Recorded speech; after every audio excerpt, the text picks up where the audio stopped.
ప్రభునందు ప్రియమైన శ్రోతలకు వందనములు. ఈ పోడ్కాస్ట్ కార్యక్రమం నాకు స్వాగతం. మీ అందరి కొరకు ఈ కార్యక్రమమును ప్రసారం చేయుచున్నాం. విని దైవాశీస్సులు పొందుకోగలరు. ఆత్మీయ జీవితంలో పెరుగుట అనేది మనకి విజయాన్ని ఇస్తుంది, విజయానికి సూచన అనేది మనం చూసాం. రెండవ ఆధ్యాత్మిక సత్యం ఏంటంటే ఆత్మీయ జీవితంలో పెరగడం అనేది సంతోషాన్ని కూడా ఇస్తుందండి. మీకు తెలుసు కదా, ఇస్సాకు పెరిగి పాలు విడిచిన దినమందు సంతోషంతో అబ్రహాము విందు చేశాడు అని ఉంది బైబిల్లో. నిజమే, ఆత్మీయ జీవితంలో నువ్వు పెరుగుతున్నావు అంటే ముఖ్యంగా నువ్వు పెరగడం దాన్ని బట్టి సంతోషించేది ఎవరో తెలుసా? మన పరమున్న తండ్రి. మన తండ్రి తన బిడ్డల విషయాల్లో వారి ఎదుగుదలను చూసి సంతోషించే దేవుడు. ప్రియ దేవుని బిడ్డలారా, ఒక తల్లి తండ్రి తన కుమారుడైనా కుమార్తె అయినా చిన్న వయసు చాలా క్యూట్గా ఉంది, చాలా బాగుంది, భలే ఉన్నాడు మా పిల్లోడు, భలే ఉన్నాడు మా పాప అని అనుకుంటారు. కానీ అదే పాప అదే పిల్లోడు ఒకవేళ చిన్న పిల్లవాడు లాగానే ఉన్నారనుకోండి, ఎవరు ఇష్టపడరు. తను ఎదుగుతూ ఉండాలి, ఎదుగు బొదుగు లేకుండా. సో ఎక్కడేసిన గొంగలు అక్కడే ఉన్నట్లుగా మనం ఒకవేళ అలాగే ఉంటే మనల్ని ఎవరు ఇష్టపడరు. అప్పుడు దాకా ఇష్టపడిన వాళ్ళే ఏంటి 4 సంవత్సరాలు అయిన తర్వాత కూడా మీ పిల్లోడు ఎలాగే ఉన్నాడు, పొట్టిగా, హైట్ లేకుండా, అందం లేకుండా ఎట్లా ఉన్నాడేంటి అని చెప్పేసే వాళ్ళు ఎంతోమంది ఉంటారండి. ఈరోజు నీ ఎదుగుదల తండ్రికి సంతోషాన్ని ఇస్తుంది. మరి నువ్వు ఎదుగుతూ తండ్రికి సంతోషాన్ని తేగలుగుతున్నావా? ఇస్సాకు పాలు విడిచి ఆ రోజున విడిచిన దినమందు అబ్రహాం సంతోషంతో విందు చేయించాడంట. చూసారండి, సంతోషంతో విందు చేయించాడు. నీ ఎదుగుదల తండ్రికి సంతోషాన్ని ఇస్తుంది. నీ ఎదుగుదల నీకు సంతోషాన్ని ఇస్తుంది. నీ ఎదుగుదల నీ చుట్టుపక్కల ఉన్న వాళ్ళకి సంతోషాన్ని ఇస్తుంది. నీ ఎదుగుదలను బట్టి ఎంతోమంది చక్కగా కడుపు నిండా ఆహారం చేయడానికి, ఆనందించడానికి, కలిసి సంతోషించడానికి నీ ఎదుగుదల కారణం కావచ్చు. ఈరోజు ఈ మాటలు వింటున్న ప్రియ దేవుని బిడ్డ, ప్రభు మనతో చెప్తున్నాడు. మరి ఆయనకి సంతోషాన్ని తేగలుగుతున్నామా? ఒకవేళ నువ్వు ఎదగకపోతే సంతోషం అనేది ఉండదు. ఆయన బాధపడతానే ఉంటాడు. ఎన్నేళ్ళైంది బాప్తీసం తీసుకొని, ఎన్నేళ్ళైంది చర్చికి వస్తూ, ఎన్నేళ్ళైంది ప్రభువులో నువ్వు ఎదుగుతూ వాక్యాలు చదువుతూ వాక్యాలు చెప్తూ, ఇంకా నువ్వు ఎదగకుండా దేవుడికి సంతోషకరంగా లేకుండా ఉంటే ఇంకెందుకండి మన బ్రతుకు మనకి బ్రతుకునిచ్చిన, మన కోసం తన బ్రతుకును కూడా త్యాగం చేసిన యేసయ్యను సంతోషపరిచేదిగా ఉండాలి. అర్థమవుతుందా?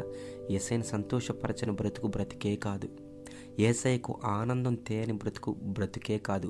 నువ్వు ఎదగడం వల్ల నీకు అనేక విషయాల్లో, ఒక విధంగా చెప్పాలంటే నువ్వు అన్ని కోణాల్లో కూడా నువ్వు ఎదుగుతావు, అన్ని కోణాల్లో కూడా నువ్వు ఆనందించడం మొదలు పెడతావు. అర్థమవుతుందండి?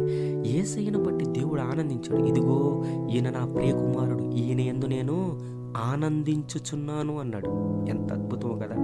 ఈయన యందు నేను ఆనందించుచున్నాడని పరలోకం నుండి ఒక శబ్దము, గంభీరమైన స్వరము అక్కడ వినపడింది. మరి నిన్ను బట్టి దేవుడు ఆనందిస్తున్నాడా? సార్, నన్ను బట్టి దేవుడు ఆనందిస్తున్నాడు అని నేను ఎలా తెలుసుకోగలుగుతాను అని అంటే ఒక్క విషయం చెప్తాను. యేసయ్యను బట్టి దేవుడు ఆనందించాడు అని అంటే యేసయ్య ఏం చేశాడు? దేవుడికి నమ్మకంగా బ్రతికాడు. ఆయన చెప్పిన పని చేశాడు, చెయ్యొద్దు అని పని చేయలేదు. ఆయన బ్రతికినంత కాలము చేయుటకు నీవు నా చేతికిచ్చిన పని అంతటిని సంపూర్తిగా నెరవేర్చాను అని అన్నాడు. పౌలు అంటాడు, ఎంతో అద్భుతమైన మాట చెప్తాడండి. ఇదిగో నా పరుగు కడముట్టించింది, విశ్వాసమును కాపాడుకుంటూనే ఇక ముందు నాకు నీతి కిరీటం ఉంచబడి ఉన్నది. నిజమే కదా, నా పరుగు నేను కడముట్టించాను అని చెప్పగలుగుతున్నాడు. ఈరోజు నువ్వు నేను ప్రభువును సంతోషపరచాలంటే గుర్తుపెట్టుకోండి, ఆయనకు దగ్గరగా, ఆయనకు నమ్మకంగా పెరగాలి.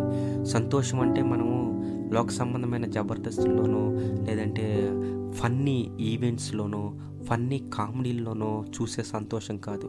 ఆ సంతోషం ఆ కార్యక్రమం ఉన్నంతసేపు ఉంటుంది. ఆ తర్వాత మనకు సంతోషం ఉండదు. ఎంత పెద్ద కార్యక్రమం 24/7 ఏం రాదు కదండి. ఎంత పెద్ద కార్యక్రమం 24/7 నువ్వు దాన్ని చూసి నవ్వవు కదా. ఒకసారి చెప్పేసిన జోక్ ఇంకోసారి చెప్తే నవ్వుతావా? ఒకసారి చూపించేసినటువంటి కామెడీ ఇంకోసారి చూపిస్తే నవ్వుతావా? లేదు. ఒకసారి అయిపోయిన తర్వాత అయిపోయింది. ఇదంతా ఈ తాత్కాలికమైనటువంటి ఈ లాఫింగ్ క్లబ్స్ కానీ ఇవన్నీ కూడా తాత్కాలికం. కానీ మనకి శాశ్వతమైనది ఏంటంటే ఆత్మ సంబంధమైన సంతోషం.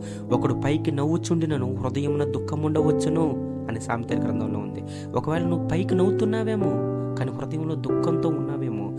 ఒకవేళ ఆ దుఃఖానికి కారణం నీ ఎదుగుదల లేకపోవడమేనేమో. గుర్తుపెట్టుకొని యేసయ్య ఎలాగ ఎండిన భూమిలో మొలచిన మొక్కలాగా ఆయన ఎదుట ఎదిగాడు. నీవు నేను అలాగూ ఎదుగుదుముగాక.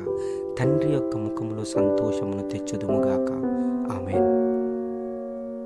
ఈ కార్యక్రమమును గూర్చి మీ సలహాలు మరియు మీ ప్రార్థనా అవసరతల కొరకు మమ్మను సంప్రదించవలసిన మా ఫోన్ నంబర్ 948585085039 మరియు ఈమెయిల్ ఐడి info@fibaonline.org.